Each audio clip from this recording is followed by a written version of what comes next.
तो यहाँ पर आप लोगों ने देखा कि अगर साइन 2x का हम लोग इंटीग्रेशन कर रहे हैं तो माइनस कॉस 2x अपॉन 2 आ रहा है। बार बार आप लोगों ने जो भी हमने फॉर्मूले भी कराए थे तो आप लोगों ने फॉर्मूले में भी देखा था कि अपॉन में जो नंबर था, जो भी x का कोफिशिएंट था, वो अपॉन में आ रहा था। तो आपके माइंड में ये आ रहा होगा कि बार बार ये जो x का कोफिशिएंट है वो अपॉन में क्यों आ रहा है। ठीक है, हालांकि अभी एक बहुत ही सिंपल सा एग्जांपल लिया गया है तो आप लोग इसे डायरेक्ट भी कर सकते हैं, ठीक है, क्योंकि आपको फॉर्मूले याद है। तो लेकिन माइंड में ये बात बात आ रही होगी कि ये जो x का कोफिशिएंट है वो बार बार अपॉन में क्यों आ रहा है। तो उसको जानने के लिए हम लोग एक मेथड अप्लाई करते हैं। ठीक है, अब वो मेथड क्यों अप्लाई करते हैं, क्योंकि अभी ये बहुत ही बेटा सिंपल क्वेश्चन है। अगर जब क्वेश्चन हमें इस टाइप से गिवन हो, ठीक है, या थोड़ा सा इसको और कॉम्प्लिकेटेड कर दें, तो आप लोग इसे डायरेक्टली सॉल्व करने में थोड़ा सा प्रॉब्लम क्रिएट होगा। तो उस कंडीशन में हम लोग एक मेथड का यूज करते हैं। उस मेथड से आपको ये भी रिवील हो जाएगा कि अपॉन में जो भी फॉर्मूले भी बताए गए थे उनमें या इस क्वेश्चन में कोफिशिएंट x का अपॉन में बार बार क्यों आ रहा है। ठीक है, तो चलिए देखते हैं वो मेथड क्या है। आपका क्वेश्चन क्या है कि कोफिशिएंट अपॉन में क्यों आ रहा है। ठीक है, अभी आप लोग इस क्वेश्चन को भी सॉल्व नहीं कर सकते, but after understanding that method carefully you all will be able to solve such type many questions. Okay, चलिए तो देखते हैं।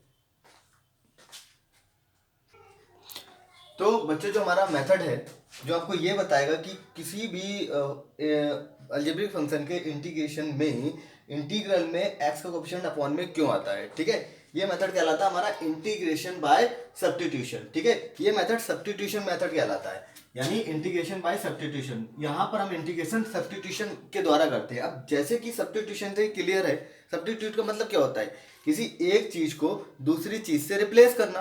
तो इसी टाइप से इंटीग्रेशन में हम क्या करते हैं, एक नंबर को या एक वैल्यू को किसी दूसरी वैल्यू से रिप्लेस कर देते हैं, यानी उसकी जगह कोई दूसरी वैल्यू हम लोग एज्यूम कर लेते हैं। तो देखते हैं हम लोग इंटीग्रेशन बाय सब्स्टिट्यूशन कैसे होता है इसी एग्जांपल के थ्रू। देखिए यहां पर जो हमारा क्वेश्चन है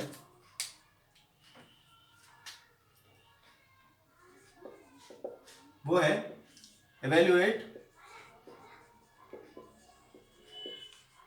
साइन 2x dx। तो भाई हम जो इंटीग्रेशन जानते हैं, हम तो इंटीग्रेशन जानते हैं साइन x का। आप लोगों ने जो फॉर्मूला पढ़ा है इंटीग्रेशन का साइन x का, वो कितना होता है माइनस का cos x plus c. But sine 2x का आप लोग जानते ही नहीं है। साइन 2x का हम लोग नहीं जानते कि what is the integration of sine 2x, because the angle over here is 2x। So in this condition, ठीक है, आप लोगों को डायरेक्ट बता दिया गया है, बहुत बढ़िया बात है, पता है सीधे ऑप्ट करिए, अच्छी बात है। लेकिन कुछ क्वेश्चंस में हम लोगों को यहाँ पर सब्स्टिट्यूशन मेथड लगाना ही पड़ता है। ठीक है, that's why it is mandatory to explain this method to you all. So है क्या साइन 2x। अब यहाँ पे 2x को हमने क्या कर लिया, लेट कर लिया, late 2x equals to t। आप लोग कुछ भी मान सकते हैं, t यहाँ पर एक आर्बिट्ररी कांस्टेंट है, आपको कुछ भी ले सकते हैं। अब जो भी आपने माना है इसको आप x के रिस्पेक्ट में, क्योंकि फंक्शन हमारा x में गिवन है, ठीक है, तो x के रिस्पेक्ट में डिफरेंशिएशन ऑन बोथ साइड कर दीजिए। Differentiation on both side with respect to x। x के रिस्पेक्ट में बच्चों हमने क्या करा, डिफरेंशिएशन कर दिया। तो डिफरेंशिएशन आप लोग बहुत अच्छे से आता है, x का डिफरेंशिएशन कितना होगा 1, और जब t का डिफरेंशिएशन x के रिस्पेक्ट में करेंगे so it will be dt over dx।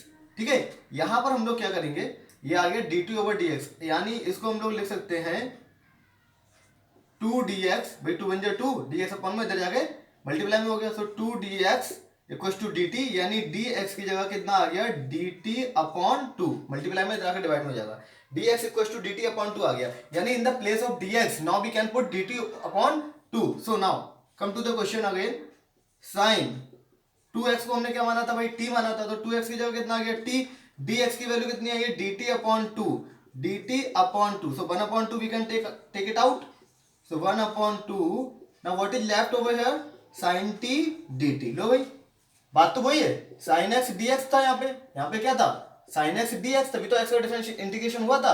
ठीक है, अब यहाँ पे sin t dt है, तो इसका इंटीग्रेशन आप लोग जानते हैं कितना होता है, माइनस का cos t, माइनस का cos t प्लस c।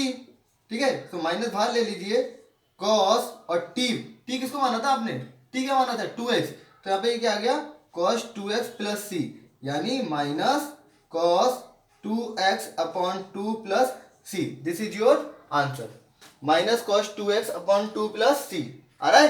अब तुम लोगों को लग रहा होगा कि सर ये इतनी लंबी चौड़ी भाई ये कैलकुलेशन करने की क्या जरूरत है, when we can get the answer in only 2 steps. So better the thing is this, as I told you, you have to also know the reason behind the answer, why the answer is coming and how the answer is coming. In most of the formula you all have seen the coefficient of x is coming in the denominator. So now you all are able to understand why the coefficient of x is coming in denominator. I think this topic and this thing is crystal clear to you all. ठीक है, so यहाँ पर ये simple था, आप लोग direct लगा के कर सकते हैं. आपको no need to do such type calculation if you know the answer in short way. ठीक है, because the examination is going to in MCQ form, in objective form, so directly you can opt the answer. But if the examination would be in descriptive form, so you have to simplify this or you have to solve the questions like this. ठीक है, तो ये हमारा integration by substitution method आ गया. अब इसकी वास्तव में जरूरत क्यों है भाई? ये चलो एक सिंपल सा क्वेश्चन था, आपने कर लिया डायरेक्ट, अच्छी बात है, बट इसकी वास्तव में जरूरत क्यों पड़ी? ठीक है, क्या सिर्फ ये पता करने के लिए कि डिनोमिनेटर में एक्स का कोएफिशिएंट क्यों आ रहा है? Of course not. इसकी वास्तविक जरूरत यहां पर देखिए. If I say to you to solve this question, if the question is saying evaluate integration sin cube x cos x dx, then your mind will start knocking. सोचना start कर देगा ये. ठीक है, आप लोग सोचेंगे कि यार कैसे आएगा ये. अब तो यहाँ पे टू फंक्शंस गिवन है, sin x and cos x. So how can we solve the integral? How can we solve this integrand to get the integral value of this function? So in such condition, हमेशा देखिए substitution का मतलब ही हुआ, हम एक इनमें से sin x या cos x आप कुछ भी ले लीजिए और उसको t मान लीजिए. sin x का डिफरेंशिएशन कितना होता है भाई? cos x होता है. ठीक है, सबको पता है. तो हमने सिंपली क्या किया, इस क्वेश्चन को सॉल्व करने अगर हम जा रहे हैं तो हमने इसे लाइट कर लिया. डायरेक्ट सॉल्व नहीं किया जा सकता कि sin x equal to t. sin x का इंटीग्रेशन कितना होता है? माइनस का cos x और sin x का डिफरेंशिएशन cos x. ठीक है, अब फिर से वही वाली बात है, differentiation on both side with respect to x. x के रेस्पेक्ट में करना, तो बेटा sin x का कितना हो गया? cos x हो गया. और जब t का डिफरेंशिएशन करेंगे x के रेस्पेक्ट में तो dt ओवर dx. हमने क्या करा, dx को इधर भेज दिया, ये हो गया cos x dx equal to dt. ठीक है, हमें cos x dx की जगह कितना रिप्लेस कर सकते हैं? हम dt रिप्लेस कर सकते हैं. ठीक है, इसका आंसर ये आ गया. चलो इसको इरेज कर दे रहे.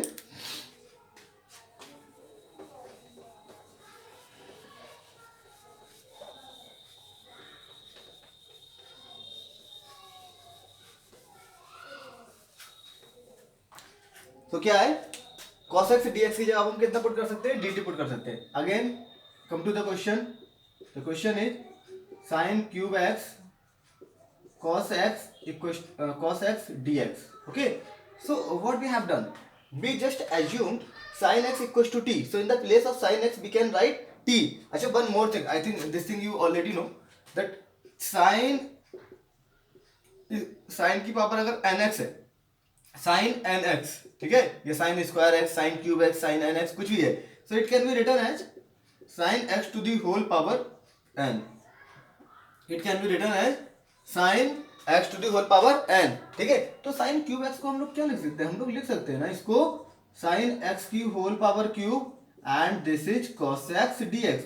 तो sin x को क्या माना था? sin x को t माना था, so it becomes t cube and cos x dx equals to dt. ठीक है, cos x dx equals to dt. अब भाई दो, सबसे पहला फॉर्मूला जो आपको बताया था अलजेब्रिक फंक्शन में, आई थिंक याद होगा अच्छे से, क्या था? x की पावर n dx का इंटीग्रेशन x की power n plus 1 upon n plus 1 plus c. तो t क्यूब का इंटीग्रेशन कितना हो जाएगा? t की पावर 4 अपॉन 4 प्लस c. अब यहाँ पे नहीं छोड़ना है, because in the question the function was given in x, so you have to give the answer absolutely in x. ठीक है, not in t. So don't leave the questions answer over here. तो t की, अब t की value put कर दीजिए ना. t क्या है? sin x. तो ये हमारा आ गया sin 4x upon 4 plus c. So this is your answer. sin 4x upon 4, ठीक है, sin to the power 4x upon 4 plus c. ये हमारा इसका आंसर हो गया sin cube x cos x dx. एक बार फिर से देख लीजिए, हमने, आप लोग जरूरी नहीं है कि sin x को t एज्यूम करेंगे. Again I am saying you can take the cos x, आप cos x को भी t एज्यूम कर सकते हैं.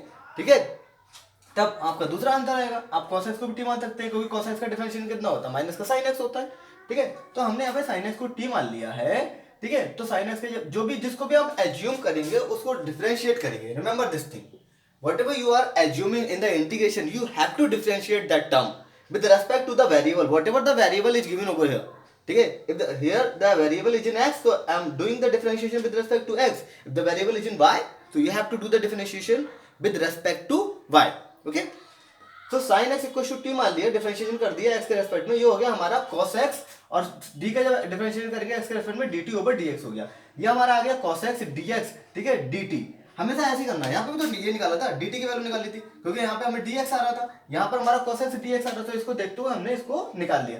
cos x dx की जगह बच्चों बेटा dt आ गया, यहाँ पे क्या करा हमने, क्वेश्चन ले लिया, इसको इस फॉर्म में लिख सकते हैं sin x to the whole power cube cos x dx, और sin x को क्या माना था, t माना था, तो t की power cube cos x dx क्या आया है, dt आया है। अब t क्यूब का डिफरेंशिएशन करना है t के सॉरी इंटीग्रेशन करना है t के रेस्पेक्ट में, तो ये कितना हो जाएगा, t की पावर 4/4 प्लस c, ठीक है, और t की वैल्यू क्या है, sin x, तो sin to the power 4x/4 plus c, this is your answer. ठीक है, चलिए आई थिंक आपको सब्स्टिट्यूशन मेथड इंटीग्रेशन का क्लियर हो गया होगा, और इंटीग्रेशन बाय सब्स्टिट्यूशन क्लियर हो गया होगा। इसके बाद में कुछ प्रॉपर्टीज हैं, कुछ मतलब बहुत इंपॉर्टेंट और माइनर सी प्रॉपर्टीज हैं जो आपको इंटीग्रेशन में माइंड करनी चाहिए हमेशा, और वो आपके हर क्वेश्चन को सॉल्व करने में हेल्पफुल होंगी। ठीक है, तो चलिए देखते हैं कि वो प्रॉपर्टीज आखिर क्या है। ओके,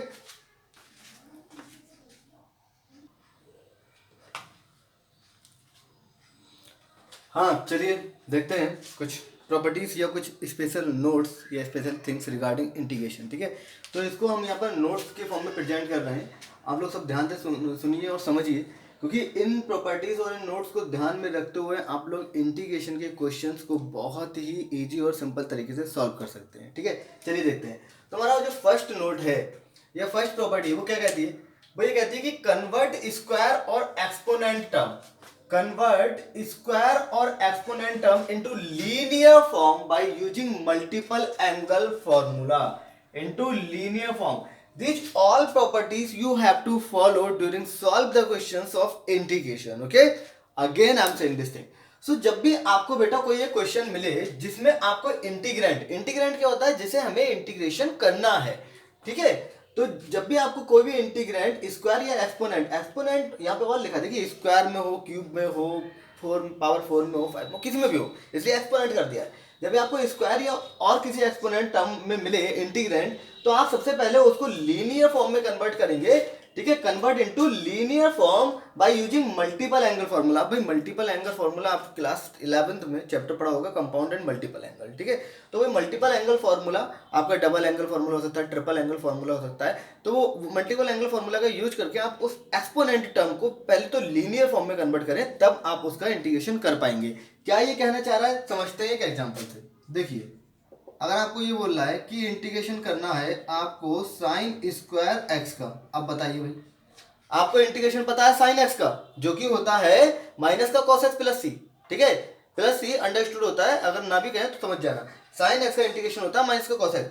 अब आपको साइन स्क्वायर एक्स का करना है, भाई नहीं पता साइन स्क्वायर एक्स का फॉर्मूला ही नहीं होता है इंटीग्रेशन का, तो कैसे करेंगे, एक्सपोनेंट फॉर्म में आ गया, तो सबसे पहले हम इसको लीनियर फॉर्म में कन्वर्ट करेंगे। कैसे, by using the multiple angle formula. अब भाई स्क्वायर है तो डबल एंगल फॉर्मूला लगेगा, क्लास 11th में पढ़ रखा था, double angle formula class 11th में पढ़ रखा था। लीनियर फॉर्म यानी पावर कितनी आएगी, 1 आएगी, तभी तो लीनियर फॉर्म होगा।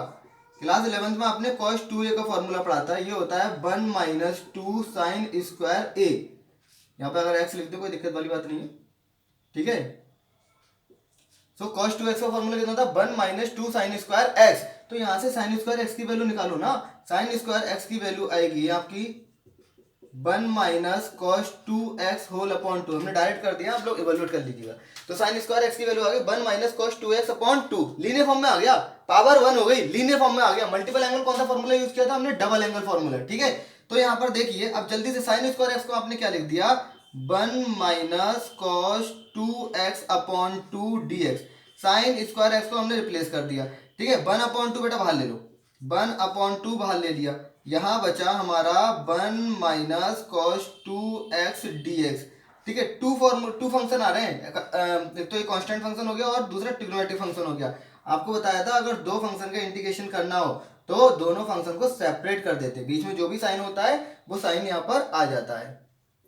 ठीक है, बीच में जो भी साइन होता है वो साइन यहाँ पर आ जाता है। 1/2 तो बाहर चल ही रहा है ना, कोई दिक्कत वाली बात नहीं है। 1 का इंटीग्रेशन कितना होता है, x होता है। कल बात की थी, इससे प्रीवियस लेक्चर में हम लोगों ने बात किया था। तो 1 का इंटीग्रेशन कितना होता है, x होता है। cos 2x का इंटीग्रेशन कितना होता है, भाई cos x का बताओ ना, cos x का इंटीग्रेशन कितना होता है, sin x होता है। ठीक है, sin x का इंटीग्रेशन माइनस को cos x, cos x का इंटीग्रेशन sin x। तो आपको बताएगा जो भी x का कोएफिशिएंट होगा वो कहाँ जाएगा, अपॉन में जाएगा। तो cos 2x का इंटीग्रेशन कितना हो गया, माइनस ये इसका आया। ठीक है, cos 2x का हो गया sin 2x अपॉन 2 प्लस का c। आप चाहे तो इसे यहीं पर छोड़ सकते हैं, अगर ब्रैकेट ओपन करना चाहे तो x अपॉन 2 माइनस का sin 2x upon 4 plus c will be your answer. ठीक है, ये देखिए हमारी फर्स्ट प्रॉपर्टी यहाँ से क्लियर हो जाती है। ये बात हमेशा ध्यान रखना, अगर यहाँ पे क्यूब होगा तो आप ट्रिपल एंगल फॉर्मूला यूज करेंगे, पावर 4 होगा तो उसको स्क्वायर का पावर स्क्वायर में करके करेंगे। ठीक है, इसी टाइप से अगर किसी भी टॉपिक या किसी भी कॉन्सेप्ट से रिलेटेड कोई क्वेश्चन, एग्जाम्पल या किसी कहीं से भी आप IIT वगैरह किसी का भी क्वेश्चन पूछना चाहते हैं तो please note it down in the comment section. Definitely I will work over there और आपको वो उसके लिए वीडियो बनाई जाएगी और आपको अच्छे से एक्सप्लेन किया जाएगा। ठीक है, चलिए देखिए, कोई भी कंफ्यूजन आपकी रहेगी नहीं और ना रहनी चाहिए। तो हमारा साइन स्क्वायर एक्स का ये आ गया, फर्स्ट प्रॉपर्टी यहाँ से हमारी क्लियर हो जाती है। अब बात करते हैं सेकंड प्रॉपर्टी। सेकंड प्रॉपर्टी में क्या कह रहे हैं, इसको इरेज कर देते हैं।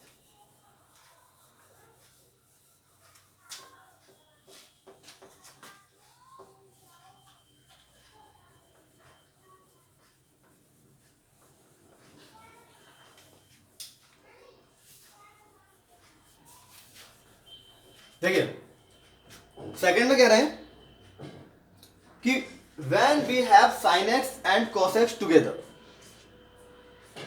जब भी हमारे पास किसी भी इंटीग्रेंड में sin x या cos x, sin x और cos x साथ में आए, चाहे वो क्वोशिएंट फॉर्म में हो यानी डिवीजन फॉर्म में हो, मल्टीप्लाई फॉर्म में हो, एडिशन सब्ट्रैक्शन के साथ प्रॉपर्टी थोड़ी सी अलग हो जाएगी। यहाँ पर हम जनरली बात कर रहे हैं टुगेदर का मतलब चाहे मल्टीप्लाई में हो या डिवाइड में हो। तो यहाँ पर when we have sin x and cos x together, assume any one as t, then integrate। तो पहले जब भी आपको पास sin x और cos x एक साथ आए तो पहले उनमें से एक को t एज्यूम कर लो। इससे रिलेटेड अभी एक एग्जांपल हमने देखा था, आई डोंट थिंक कि इसको दोबारा एक्सप्लेन करने की जरूरत हो। ठीक है, अगर फिर भी कोई और एग्जांपल चाहते हो तो एक ये ले लो। तुम सोचोगे इसमें डिवीजन में तो दे नहीं रखा है, तो ये लो डिवीजन में ले लो sin x upon cos x dx, इसको इंटीग्रेशन करना है। अब हम क्या करेंगे, ठीक है, cos x को t मान लो। cos x का डिफरेंशिएशन कितना होता है, cos यहाँ पे जो भी t मानोगे अभी बताया था, डिफरेंशिएशन करते हो उसको, cos x का डिफरेंशिएशन होता है माइनस का sin x, cos x का डिफरेंशिएशन माइनस का sin x, तभी sin x का इंटीग्रेशन माइनस का cos x आता है। ठीक है, तो cos x का डिफरेंशिएशन माइनस का sin x, ठीक, और यहाँ पे जब t का करेंगे तो ये हो जाएगा dt ओवर dx। तो हमारे पास यहाँ से आ गया sin x dx और माइनस को उधर भेज दीजिए, ये हो गया माइनस का dt, यानी sin x dx की जगह हम लोग क्या लिख सकते हैं, माइनस का dt लिख सकते हैं। तो देखिए क्या करा हमने, sin x dx की जगह माइनस का dt आ गया भैया, और देखिए cos x को हमने क्या माना था, t माना था। ठीक है, माइनस का साइन अगर आप बाहर निकालेंगे तो इसको आप इस फॉर्म में लिख सकते हैं 1/t dt। और कल आपको बताया था कि 1/x का रेशनल फंक्शन आ गया, रेशनल फंक्शन का 1/x का इंटीग्रेशन कितना था, log x, कितना था, log x। हाँ, तो आपको बताया गया था कि 1/x dx का इंटीग्रेशन कितना होता है, log x प्लस c। ठीक है, यानी log x होता है। तो 1/t का कितना हो जाएगा, log t और प्लस c। अब भाई t को क्या माना था तुम लोगों ने, t को माना था cos x, तो ये आ गया माइनस का log cos x plus c। ठीक है, ये आपका हो गया आंसर। तो जब भी sin x cos x हमारे एक साथ आए तो हम इस टाइप से कर सकते हैं, उनमें से एक को t मानेंगे। ठीक है, सेकंड प्रॉपर्टी आपकी यहाँ पर क्लियर हो जाती है। हमने इसका एग्जांपल ये भी लिया था, अभी करके दिखाया था आपको। चलिए थर्ड प्रॉपर्टी की बात करते हैं। थर्ड प्रॉपर्टी में क्या कह रहा है, if tan square x and cot square x occurs in the integrand, integrand पता है आपको, बताया गया था इंटीग्रेंड क्या होता है। कह रहे हैं अगर किसी भी इंटीग्रेंड में tan स्क्वायर x या cot स्क्वायर x आते हैं, ठीक है, तब हम क्या करते हैं, replace it by sec square x minus one and cosec square x minus one respectively. तो आप इसको simply sec square x minus one और cosec square x minus one में कन्वर्ट कर देंगे या रिप्लेस कर देंगे। अब भाई क्यों कर रहे हैं, क्यों कर रहे हैं ऐसा? क्योंकि टेन स्क्वायर एक्स और कॉट स्क्वायर एक्स का इंटीग्रेशन नहीं होता है डायरेक्ट, ठीक है? फॉर्मूले बताए थे, सब याद कर लेना ध्यान से। तो जब भी आपको ये टेन स्क्वायर एक्स या कॉट स्क्वायर एक्स मिले, first you will replace it और convert it into sec square x minus 1 and cosec square x minus 1 by using identities, trigonometric identities, class 9th में पढ़ी होंगी, ठीक है? चलिए इससे रिलेटेड भी एक एग्जांपल देख लेते हैं जल्दी से। ये केस याद रखना, समझ सारे। क्या कह रहे हैं? Evaluate tan x plus cot x का होल स्क्वायर dx। हमें इसे इंटीग्रेशन करना है, इसको हमें इंटीग्रेट करना है। तो भाई क्या करना है इसको इंटीग्रेट करने के लिए? पहले तो आपको ये दिख रहा है, ये फॉर्मूला बनना है, स्क्वायर आइडेंटिटी बननी है, ए प्लस बी को होल स्क्वायर। तो पहले तो इसको एक्सप्लेन करिए, एक्सपेंड करिए। ये हो जाएगा हमारा tan square x plus cot square x plus two tan x into cot x, और ये आ गया हमारा dx। वो तो ऐसे चलता ही रहेगा, ठीक है? क्या करना है भाई?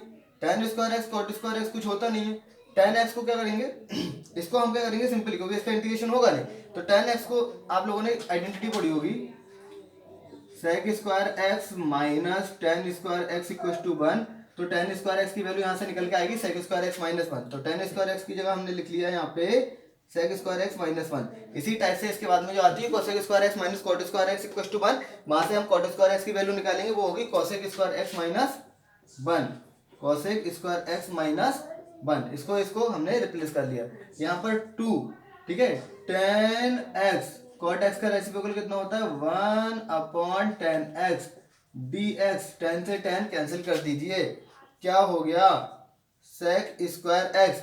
ये हो जाएगा माइनस वन माइनस का टू और ये प्लस का टू, ये सब हो गए कैंसिल। क्या बचा? सेक स्क्वायर एक्स प्लस का कोसेक स्क्वायर एक्स, ठीक है, dx। फिर से देखिए माइनस का वन माइनस का टू हो जाएगा, और यहाँ पर टू बन जाए, टू प्लस का टू बचा, ये कैंसिल हो गया। हमारा बचा sec square x cos square x. अब इसको सेपरेट कर दीजिए भाई, टू फंक्शन साथ में आ रहे हैं, ठीक है, प्लस से सेपरेट हो रहे हैं। तो ये हो जाएगा sec square x d x plus cosec square x d x. Sec square x का इंटीग्रेशन कितना होता है? कल बताया था 10x। सेक स्क्वायर एक्स का इंटीग्रेशन 10x और कॉसेक स्क्वायर एक्स का माइनस का कॉट एक्स प्लस सी। ये आपका हो गया आंसर, ठीक है? सेक स्क्वायर एक्स का इंटीग्रेशन कोटेक, sec square x sorry sec square x का इंटीग्रेशन 10x और कोसेक स्क्वायर एक्स का minus cot x plus c. ये आपका हो गया आंसर, ठीक है? चलिए नेक्स्ट प्रॉपर्टी देखते हैं। हाँ, तो ये हो गया आपका answer 10x minus cot x plus C. चलिए नेक्स्ट प्रॉपर्टी देखते हैं।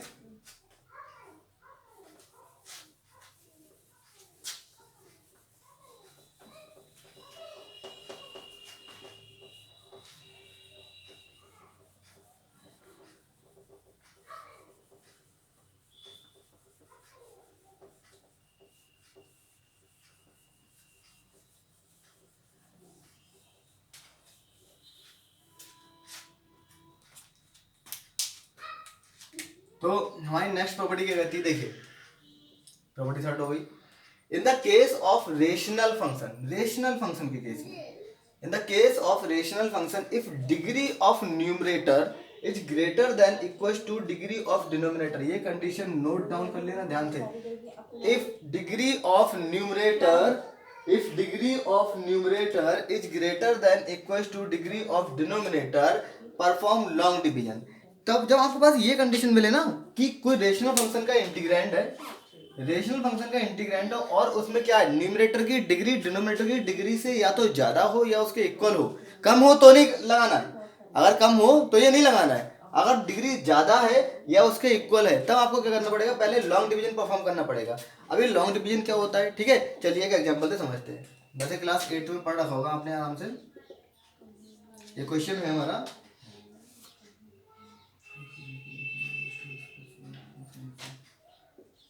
X cube plus 3x square plus 2x plus 1 upon x minus 1 sorry dx।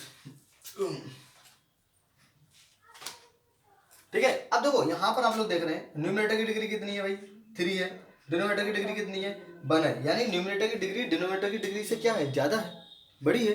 तो यानी हम लॉन्ग डिवीजन को पहले परफॉर्म करेंगे, डायरेक्ट हम इसको नहीं सॉल्व कर सकते। तो पहले आप लोग क्या करेंगे, लॉन्ग डिवीजन को परफॉर्म करिए। लॉन्ग डिवीजन को कैसे परफॉर्म करेंगे भाई, डिनोमिनेटर से, क्लास 8 में पढ़ा होगा, x माइनस 1 से एक्स क्यूब। अगर आप लॉन्ग डिवीजन नहीं करना चाह रहे हैं, आप इस क्यूबिक इक्वेशन के डायरेक्ट फैक्टर जानते हैं, क्यूबिक इक्वेशन को फैक्टराइज करना जानते हैं, so no need to do the long division, direct you can factorise the numerator यानी क्यूबिक इक्वेशन, x माइनस 1 से x माइनस 1 कैंसिल हो जाएगा, rest you can do yourself. ठीक है, so x cube plus 3x square plus 2x plus 1।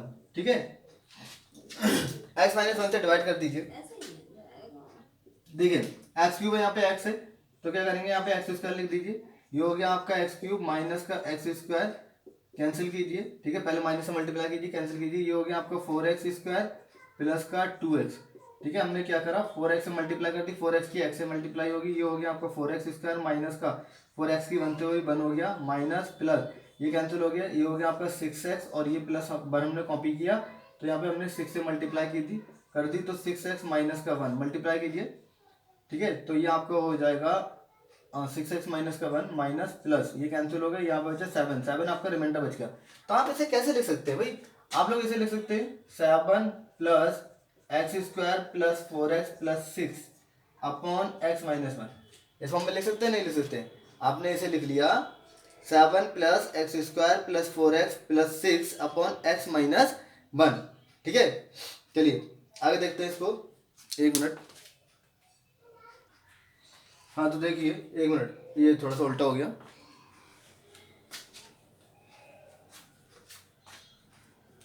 अरे भाई जब भी डिवाइड करते हैं 2 से, अगर 7 को डिवाइड करो 2 3 जा 6 1, तो 3 होल 1/2 आता नहीं आता। ठीक है, तो यहाँ पर ये क्या आएगा, एक्स स्क्वायर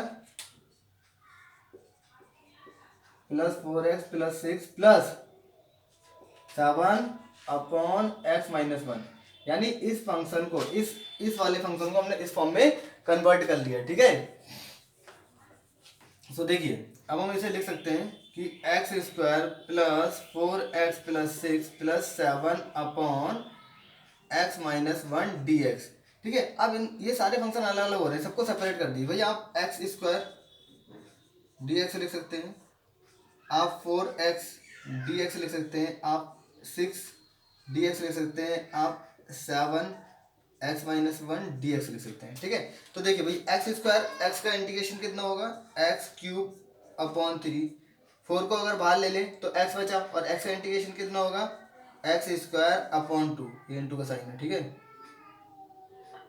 प्लस 6 को बाहर ले ले 1 बचेगा, और 1 का इंटीग्रेशन कितना होता है एक्स, 7 को बाहर ले लो तो रेशनल फंक्शन बचा 1 अपॉन एक्स माइनस 1। ठीक है, एक्स माइनस 1 की जगह, एक्स की जगह कितना आ रहा है एक्स माइनस 1, तो ये हो जाएगा log x minus 1, log x minus 1 और प्लस का c। ठीक है, बाकी का आप थोड़ा सा इसे कैंसिल आउट कीजिए, तो आपका आंसर आ गया x Q upon 3 plus 2x square plus 6x plus 7 log x minus 1 plus c। This is your answer. ठीक है, तो यहाँ तक आज के लेक्चर में हम लोगों ने मतलब इंटीग्रेशन और उसके इम्पोर्टेंट फार्मूलों को और कुछ इंपॉर्टेंट टिप्स एंड ट्रिक्स को समझा था। ठीक है, इसके बाद में हमारा इंटीग्रेशन सेपरेट हो जाता है, इंटीग्रेशन 2 पार्ट में डिवाइड हो जाता है, डेफिनेट और इनडेफिनेट इंटीग्रेशन। तो क्या होता है डेफिनेट और इनडेफिनेट इंटीग्रेशन, अगर आप लोग चाहते हैं तो please keep me motivated and support करते रहिए और सब्सक्राइब करते रहिए चैनल को, और प्लीज़ लाइक शेयर जरूर करिएगा। Thank you, thanks for watching.